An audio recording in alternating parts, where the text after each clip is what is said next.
The blood hadn't even finished soaking into the sand when Arena Master Vex realized he had a problem. A big, profitable, absolutely terrifying problem named Krextall. "Ladies, gentlemen, and assorted sentient gas clouds," Vex announced to the roaring crowd of 40,000 beings packed into the Gothic Death Coliseum, "I present to you your champion. Still undefeated, still alive, still apparently bored out of his scaly mind." Down in the arena pit, Krextall stood 12 feet tall and radiated the kind of casual menace that made seasoned warriors wet themselves from 3-star systems away. His obsidian scales caught the artificial sunlight as he casually flicked what remained of Challenger number 847 off his claws. The poor Zentorian had lasted exactly 4.7 seconds, which was actually above average for a Tuesday. Krextall yawned, revealing rows of teeth that could punch through starship hull plating. He'd been doing this for 3 years now, and honestly, the novelty had worn off somewhere around victim number 200. These days, he mostly showed up for the steady paycheck and the premium health benefits. Being the galaxy's most feared gladiator came with surprisingly good dental coverage. "The beast grows restless," announced Korvac, the Coliseum's head commentator, his 4 eyes tracking Krextall's movements with professional enthusiasm. "Notice how he's already eyeing the exit tunnel. Classic apex predator behavior, folks. He's not even breathing hard." His co-commentator, Zilch, rattled his tentacles in agreement. "Absolutely devastating, Korvac. That's now 847 consecutive victories, 847 consecutive kills, and 0 consecutive opponents who lasted longer than a Plutonian minute. I'm starting to think we need to expand our recruitment efforts beyond the usual warrior species." Up in the luxury box, Arena Master Vex was having the exact same thought, except his version involved considerably more panic and substantially less professional enthusiasm. The holographic betting displays showed odds of 847,000 to 1 against any challenger, which meant most people were betting on how quickly Krextall would win, rather than if he would win. This was bad for business. Very bad. "Sir," his assistant Blorg shuffled over, wringing all 6 of his hands nervously. "We've got 14 more challengers scheduled for this week, but our projections show they'll all be dead by Friday lunch. After that, we're looking at a serious shortage of willing participants." Vex rubbed his temples where his species kept their stress-processing organs. "Define serious shortage, Blorg." "Well, sir, every major warrior guild in the galaxy has officially classified challenging Krextall as either suicide or performance art, depending on how dramatic you want to get about it. The Klingon embassy sent us a formal notice yesterday saying, and I quote, 'Even we're not that stupid.'" Down in the arena, Krextall had started doing stretches. Not because he needed to, but because standing around waiting for the cleanup crew was boring, and he'd already memorized every seat in the stadium during previous matches. The crowd was chanting his name, a sound like 40,000 beings gargling gravel, but he'd stopped finding it motivating around kill number 500. "The magnificent beast appears to be exercising," Korvac sounded confused. "This is unprecedented behavior, folks. In all my years of death sport commentary, I've never seen a gladiator do calisthenics while standing in their opponent's remains." "Perhaps it's a dominance display," Zilk suggested. "Or maybe he's just really committed to maintaining peak physical condition. You don't stay undefeated for 3 years without proper stretching routines." Vex leaned forward in his chair, studying his prize fighter with growing unease. Krextall wasn't just undefeated, he was getting more efficient. His kill times were actually improving, which meant he was learning, adapting, possibly even evolving. This was either the most remarkable athletic achievement in galactic history, or the most expensive problem Vex had ever created. "Blorg," he said finally, "send word to every fighting pit, warrior academy, and military contractor from here to the Andromeda Galaxy. Double the prize money, triple it if necessary." "Sir, with respect, we've already tried that." The Spartan Military Academy's exact response was, "Not for all the credits in the known universe. The Viking War College just sent us a drawing of what they wanted to do with our recruitment offer. It wasn't anatomically possible for most species, but it was very creative." Krextall finished his stretches and looked up at the commentator booth with an expression that clearly said, "Are we done here?" It was the same expression he gave after every fight, the cosmic equivalent of a retail worker asking if there would be anything else today. "The beast seeks new challenges," Korvac declared with forced enthusiasm. "Truly, we are witnessing greatness in its purest form." What they were actually witnessing, Vex realized with growing horror, was a killing machine that had outgrown its entertainment value. Krextall wasn't just running out of opponents, he was running out of reasons to show up to work.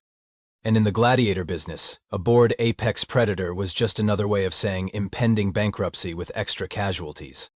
3 levels up from the arena floor, in what the tourism board optimistically called the Cultural Experience District, Jake Martinez was having the kind of day that made him question every life choice that had led him to this moment.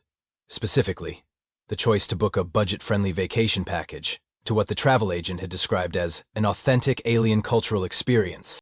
What she hadn't mentioned was that authentic apparently meant likely to result in accidental death. "Okay, Mr. Whiskers," Jake said to the orange tabby cat, peering out from his travel carrier. "I know the brochure promised exotic local entertainment, but I'm pretty sure they meant, like, alien dinner theater or something. Not whatever the heck that screaming was about." Mr. Whiskers, a 12-pound ball of fur and judgment who had never been impressed by anything in his 7 years of existence, gave Jake the look. You know the one. The look that said, "I told you we should have gone to Florida like normal people. But no, someone had to be adventurous." Jake consulted his translation app, which had been about as helpful as a chocolate teapot since they'd arrived on Gorthok. Find coffee shop had somehow been translated into seek glorious death in combat, and his request for directions to the nearest bathroom had apparently been interpreted as a formal challenge to single combat against the planet's military elite. "Hey, excuse me," Jake called out to a passing alien who looked like someone had crossed a rhinoceros with a filing cabinet. "Could you point me toward the food court? I'm looking for something like Starbucks, but, in space." The alien stopped, all 4 of its eyes widening as it took in Jake's appearance. More specifically, it stared at the pet carrier in his hands with the kind of expression usually reserved for witnessing natural disasters. "You," the alien whispered, its voice box producing a sound like grinding metal. "You carry a companion beast." "Well, yeah," Jake said, holding up Mr. Whiskers' carrier. "This is Mr. Whiskers. He's my cat, very friendly, mostly. Ignore the hissing. He's just cranky about the space travel. Something about the artificial gravity affecting his inner ear." The alien backed away slowly, never taking its eyes off the carrier. "A cat. From Earth. That's right. Look, I don't suppose you know where I could get a decent latte? Maybe some Wi-Fi? I promised my mom I'd video call when we landed, and she gets worried when—" But the alien was already running, shouting something in its native language that Jake's app unhelpfully translated as "time, the prophecy is fulfilled," followed by several words that made the translator shut down entirely. "Well, that was weird," Jake muttered, then jumped as another voice boomed behind him. "You, human warrior?" Jake turned to find himself face to chest with what could only be described as a professional wrestler who'd been crossed with a small mountain. The being wore official-looking robes covered in bloodstains that Jake really hoped were decorative. "I think there's been a mistake," Jake started, but the mountain wrestler was already circling him like a used car salesman who'd spotted a mark. "Magnificent," the being rumbled. "Simply magnificent. Look at the casual confidence. The way he holds his battle beast so casually, as if its power means nothing to him." "Battle beast?" Jake looked down at Mr. Whiskers, who had gotten bored with the conversation and was now grooming his paw with the intense focus of someone working on a particularly challenging crossword puzzle. "This is just my cat. His biggest battle is usually with the automatic feeder, when I'm at work." "Modest," the alien nodded approvingly. "I admire that in a warrior. I am Vex, master of the Grand Arena. I assume you're here to challenge our champion." "I'm here looking for coffee and maybe one of those little tourist shops that sells overpriced t-shirts. I definitely wasn't looking for any champions or arenas or anything involving the word challenge." Beck's expression shifted to what might have been confusion, if confusion looked like a landslide having second thoughts. "But you carry a companion creature. You walk among us without fear. Your translator device spoke of glorious combat." "My translator device is garbage," Jake said firmly. "It told the customs officer that my vacation plans involved conquering worlds through superior firepower, when I just wanted to know where to catch the shuttle to my hotel." "Psychological warfare," Vex breathed in admiration, "pretending ignorance to lull the enemy into overconfidence. And that beast of yours, so calm, so focused. It doesn't even acknowledge my presence, the arrogance of a true apex predator." Mr. Whiskers chose that moment to yawn, revealing small fangs and a pink tongue, then went back to his grooming routine. In the alien's eyes, this was clearly the behavior of a creature so dangerous, it didn't need to posture. "Look," Jake said, "I think we're having a communication breakdown here. I'm just a middle manager from Ohio. I sell insurance. The most dangerous thing I do is drive in rush hour traffic, and even then I use my turn signals. The humility of a true champion. Vex nodded sagely. Very well, warrior Jake of Ohio. Your challenge is accepted. The arena awaits. My challenge? What challenge? I didn't challenge anyone to anything. But Vex was already striding away, speaking rapidly into some kind of communication device. Jake caught fragments. Earth warrior, companion beast, psychological warfare, ticket sales through the roof. Wait, Jake called after him. I just want coffee, and maybe directions to the gift shop. Vex paused, turning back with an expression of deep respect. Even now you maintain the pretense. Truly, you are a master of the mental game. The arena will be honored by your presence. As the alien disappeared around a corner, Jake looked down at Mr. Whiskers, who had finished his paw and was now staring back with the infinite patience of a creature who had long ago given up expecting humans to make sense. Well, buddy, Jake sighed. I think we're in trouble. Any ideas? Mr. Whiskers blinked once, slowly, in what Jake chose to interpret as either we're definitely doomed or I could go for some tuna right about now. Knowing his cat, it was probably both. 20 minutes later, Jake found himself in what could generously be called a preparation chamber, and more accurately described as the place where warriors go to contemplate their impending doom. The walls were covered in motivational posters, featuring various alien species being dramatically victorious, with slogans like victory or vaporization and death before dishonor, but honestly, either one's fine. This is a mistake, Jake said for the 15th time to Blorg, Vex's assistant, who was frantically taking notes on a holographic clipboard. I'm not a warrior. I don't even like violent movies. I walked out of John Wick because I felt bad for the bad guys. Fascinating, Blork muttered, scribbling furiously. Pre-combat empathy display. Psychological destabilization of opponents through unexpected compassion. Very advanced technique. Jake set Mr. Whiskers' carrier on a bench that looked suspiciously like an altar. Look, can we just call this whole thing off? I'll pay a cancellation fee. I've got travel insurance. The human speaks of insurance, Blorg noted aloud, clearly confident in his victory, already planning post-battle financial arrangements. Mr. Whiskers had apparently decided the bench was acceptable and had curled up in his carrier for a nap. To everyone except Jake, this looked like a predator conserving energy before a hunt. To Jake, it looked like a normal Tuesday afternoon in the life of a cat who slept 18 hours a day. He's just tired, Jake explained. We've been traveling for 36 hours. He always gets cranky when his sleep schedule is disrupted. Blorg's eyes widened. The beast requires specific sleep cycles to maintain peak killing efficiency. Such dedication to physical conditioning. And you, Master, how long have you been bonded with this creature? I adopted him from a shelter 3 years ago. He was the only cat there who didn't try to scratch me when I opened his cage, mostly because he was asleep and couldn't be bothered. 3 years of training together, Blork whispered reverently. The partnership must be legendary.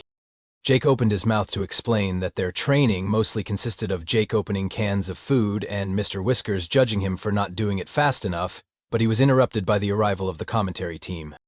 Korvac burst through the door with the enthusiasm of someone who had just discovered the secrets of the universe. The Earth Warrior, at last! Tell me, brave champion, what drives you to challenge our undefeated beast? Coffee, Jake said honestly. I was literally just looking for coffee. Ah, Zilch nodded sagely, his tentacles writhing with excitement. The sacred beverage of your people. You seek to honor your ancestors with ritual combat. How beautifully primitive. No, I just wanted caffeine. I have a headache. Pre-battle pain tolerance testing, Korvac announced to his recording device. Notice how he mentions discomfort but shows no sign of distress. The mental fortitude is extraordinary. Jake looked around the room, taking in the weapon racks, the armor displays, and what appeared to be a first aid station, equipped with several species worth of emergency medical supplies. This is really happening, isn't it? You're actually going to make me fight that thing I saw on the promotional videos. Krexstall has never been defeated, Lorg said solemnly. 847 challengers have fallen before his might. Warriors, soldiers, champions from across the galaxy. Great, Jake muttered. That's comforting. And yet you show no fear, Korvac observed. Remarkable. Tell us about your companion creature. What species is this cat? Jake glanced at Mr. Whiskers, who had opened one eye at the sound of his species being mentioned, determined the conversation wasn't about food, and promptly went back to sleep. He's just a regular house cat, Felis catus. They're pets on Earth. We keep them around because they're cute and they catch mice. The room went silent. Even the background hum of the life support system seemed to pause. Mice? Zilch finally asked. Small rodents, about this big. Jake held up his fingers to show the approximate size. Mr. Whiskers is actually terrible at catching them. He's more of an indoor cat. His main skills are napping, knocking things off counters, and making me feel guilty when I don't share my lunch. It hunts prey smaller than itself for sport, Korvac whispered in awe.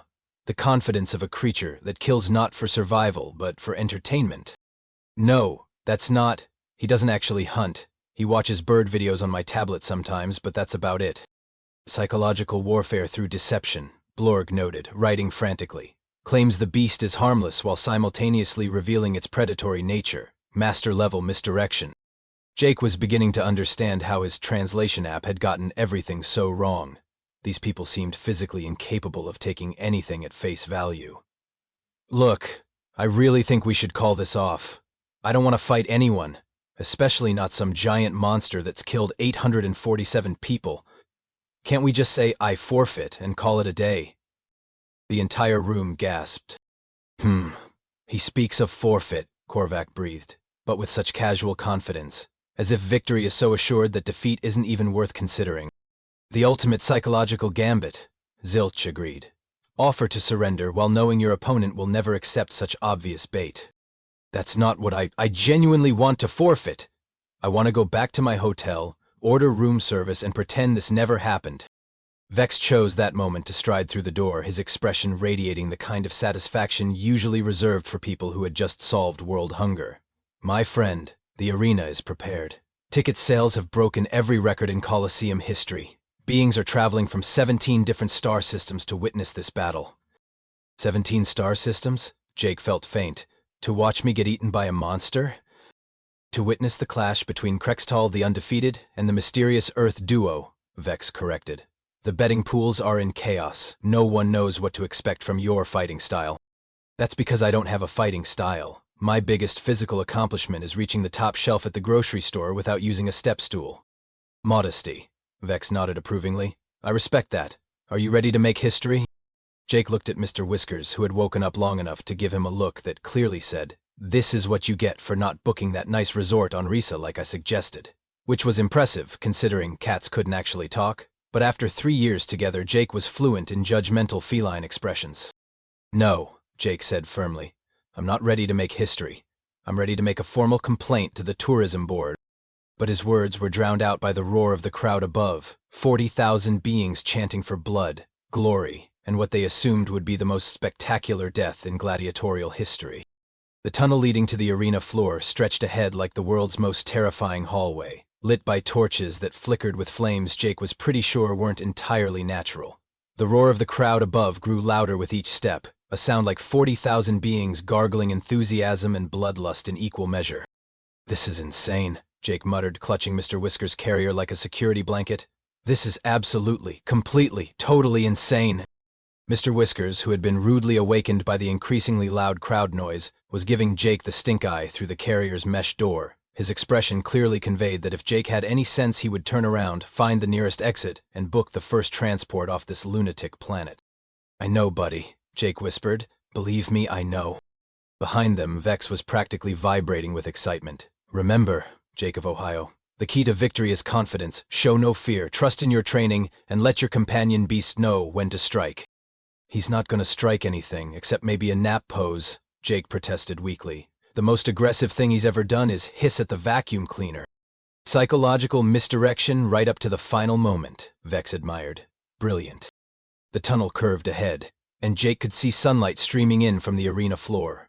Real sunlight, not the artificial stuff from the prep chamber. Which meant, in about 30 seconds, he was going to walk out into an arena to face something that had killed 847 trained warriors, armed with nothing but his wit, his charm, and a house cat who couldn't be bothered to catch the mice in their apartment. Ladies, gentlemen, and assorted consciousness-bearing entities, Korvac's voice boomed across the arena. Presenting our challenger. From the distant world of Earth, walking the path of the warrior with his bonded companion creature. I give you Jake the Humble and his battle beast, Mr. Whiskers. The crowd erupted, not just cheered or applauded, but actually erupted, like a volcano made of enthusiasm and poor life choices. Jake stepped into the arena and immediately understood why 847 warriors had died here. The place was designed for death. The sand beneath his feet was stained with what he really hoped was just rust from the sprinkler system, and the walls rose 40 feet high, topped with energy barriers that hummed with barely contained violence. And in the champion's corner, Zilch announced with theatrical flair, the undefeated, the unstoppable, the generally inadvisable to challenge, Krekstal the Deathbringer. A gate on the opposite side of the arena ground open with a sound like doom clearing its throat, and Krekstal emerged. Jake's first thought was that the promotional videos hadn't done justice to just how absolutely, fundamentally, cosmically terrifying the creature was. 12 feet of obsidian scales, muscles that looked like they'd been carved from living granite, and claws that could probably punch holes in reality itself. Krekstal moved with the casual confidence of something that had never met an opponent it couldn't reduce to component atoms. His second thought was that he was going to die. Not maybe, not possibly, but definitely, absolutely, and probably very messily. "Oh, come on," Jake called out to the crowd, his voice cracking slightly. "Look at me. I'm wearing khakis and a polo shirt. I bought this outfit at Target. Does this look like warrior attire to anyone?" The crowd roared its approval. Apparently, casual business attire was seen as the ultimate display of confidence. Krekstal had stopped moving and was staring at Jake with the focused attention of a predator sizing up its prey. His massive head tilted slightly, and Jake could practically hear the creature's thought process. Small human. Soft. Should take approximately 2 seconds to dismember. Maybe 3 if I want to savor the moment. Then Krekstal's gaze shifted to the pet carrier in Jake's hands. Mr. Whiskers, annoyed by all the noise and commotion, had pressed his face against the mesh door and was staring back at the arena champion with the kind of flat, unimpressed expression that cats had perfected over thousands of years of evolution. It was the look of a creature that had seen everything, judged it all, and found it wanting. Krekstal froze. Jake said, noticing the sudden change in the creature's demeanor. "Is he okay? He looks like he just saw a ghost." But Krekstal wasn't looking at a ghost. He was looking into the eyes of something that every predator in the universe recognized on a fundamental instinctual level. Something that didn't need size or strength or claws because it had evolved beyond such crude necessities. Mr. Whiskers blinked once, slowly, without breaking eye contact. Krekstal's breathing changed. His massive frame, which had been coiled for attack, began to shift backward, almost imperceptibly. His head lowered slightly, and a sound emerged from his throat that Jake had never heard before. A low, uncertain whine. Is he backing down?" Jake asked incredulously. "Impossible," Korvac announced, but his voice had lost some of its confidence. "Krekstal has never shown hesitation in battle." "Never." Mr. Whiskers, apparently satisfied with whatever cosmic dominance display had just occurred, settled back in his carrier and began grooming his paw with the kind of casual indifference that somehow made the gesture seem like a threat. Krekstal took another step backward. "What's happening?" Jake called out to Vex. "Why isn't he attacking?" But Vex was staring at the scene with the expression of someone watching the fundamental laws of physics decide to take a coffee break. I don't understand. He should have charged by now. He always charges." In the stands, 40,000 beings who had come to see blood and violence were instead witnessing the most psychologically complex stare-down in gladiatorial history. A 12-foot killing machine was being cowed by a house cat who weighed less than a bag of groceries, and whose greatest life ambition was finding the perfect sunny spot for an afternoon nap. Jake, still completely oblivious to the cosmic drama unfolding around him, tried one more time to inject some sanity into the situation. "Look, everyone, this has been fun, but I really think we should just call this a draw, and—" Krekstal whimpered. Actually whimpered. The sound echoed through the suddenly silent arena like a confession of cosmic inadequacy. 847 victories, 3 years of undefeated dominance, and it all came down to this: a killing machine realizing it was in the presence of something infinitely more dangerous than itself. Something that didn't need to prove anything to anyone because it simply existed at the top of a food chain so elevated that most creatures couldn't even comprehend it. Mr. Whiskers yawned, showing his tiny fangs for just a moment before going back to his grooming. Krekstal began to tremble. The silence in the arena was so complete that Jake could hear Mr. Whiskers purring, which was weird because Mr. Whiskers only purred when he was either extremely content or plotting something that would probably involve Jake having to buy new furniture. "Is this normal?" Jake asked the stunned crowd, "because I feel like this isn't normal." Krextall, meanwhile, was experiencing what could only be described as an existential crisis with claws.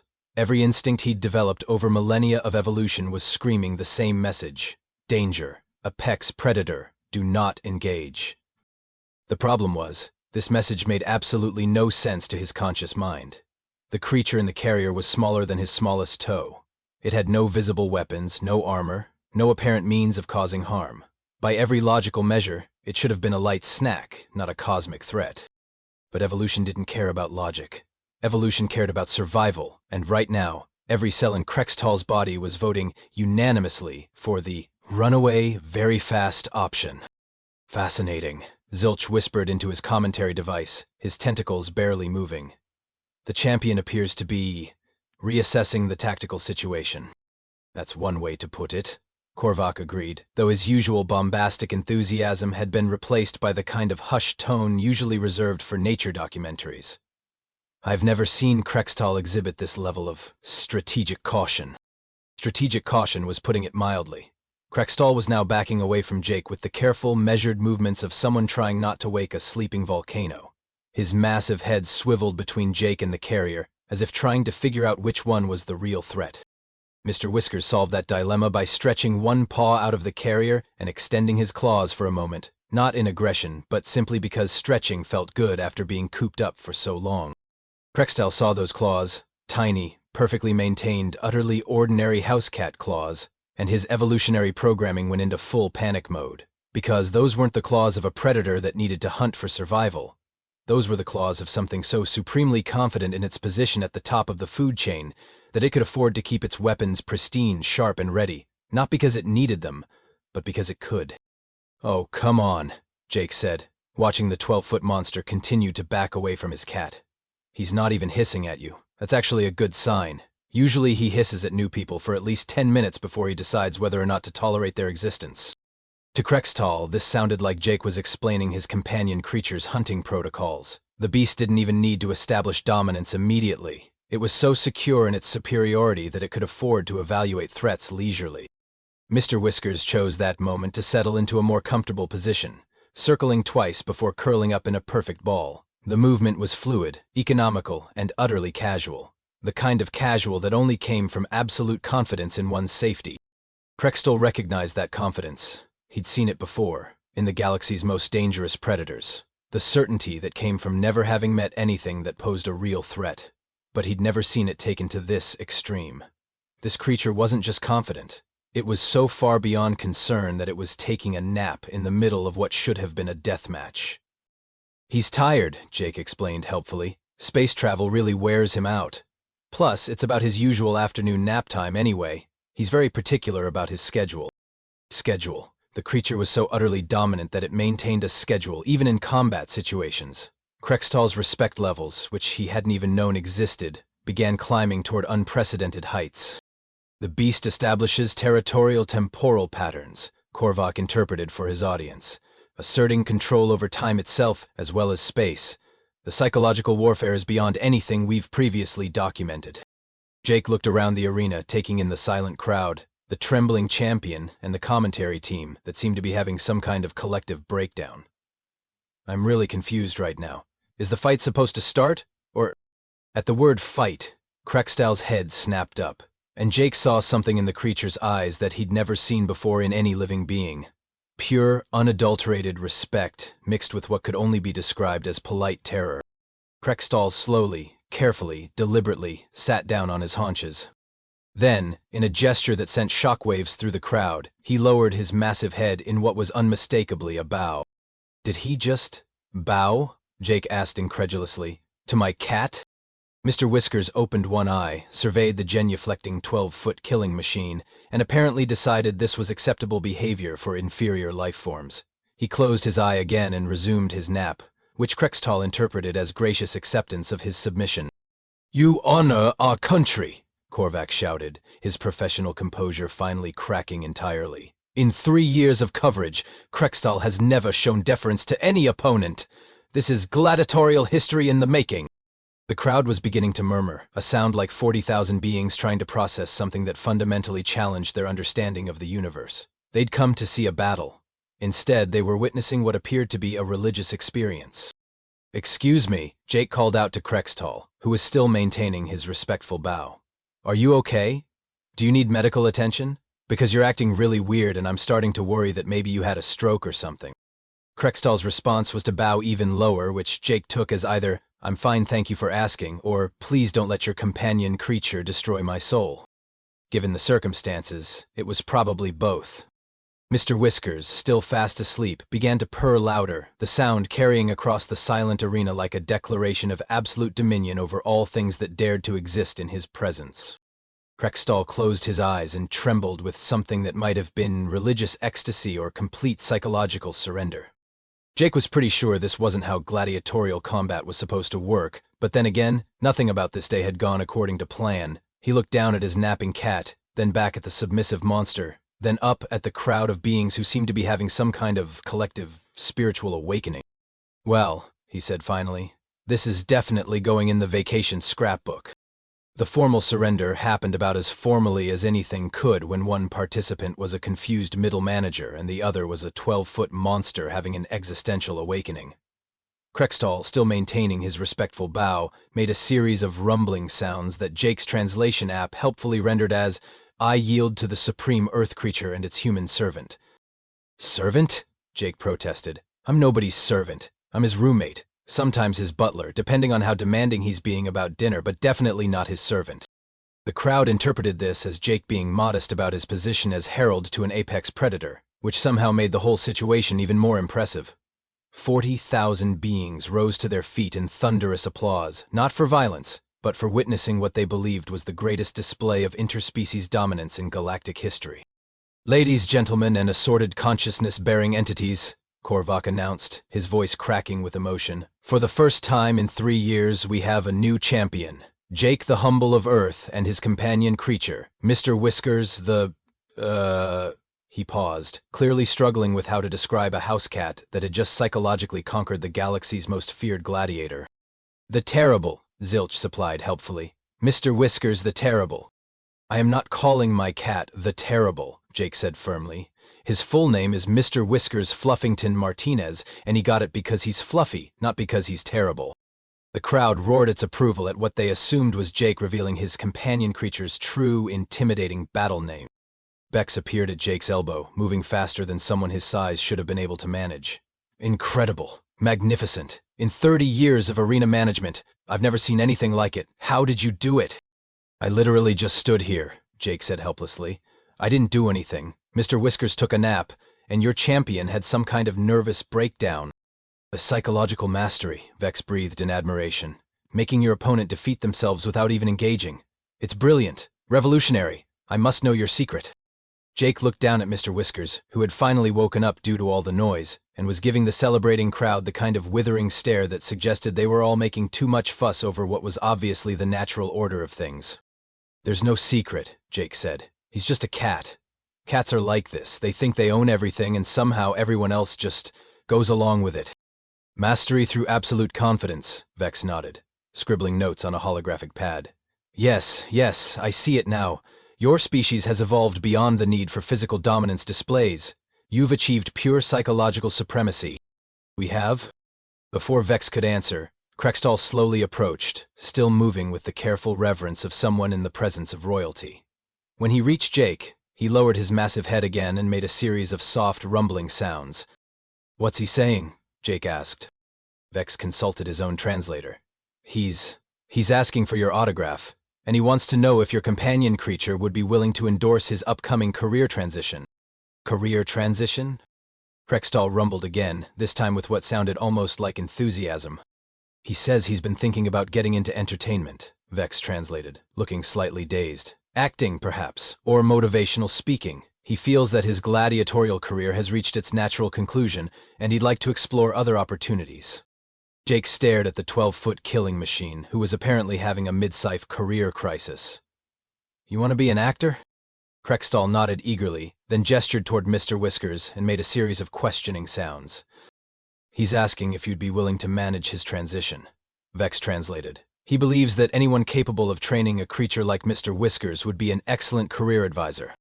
Jake looked at his cat, who was now grooming his other paw with the kind of focused intensity that suggested he was already planning his next nap. "I sell insurance," Jake said weakly. "I don't know anything about managing entertainment careers." "But you understand the psychology of dominance," Vex insisted. "You've created the most successful predator partnership in known galactic history. Surely you can apply those same principles to the entertainment industry." And that was how Jake Martinez, insurance salesman from Ohio, accidentally became the galaxy's most successful talent agent. Within 6 months, he'd negotiated Kreckstall's first starring role in a romantic comedy called Love Bites, A Gladiator's Journey, established the first ever interspecies therapy program for retired combat athletes, and somehow convinced 12 different civilizations to establish cat cafes as diplomatic neutral zones.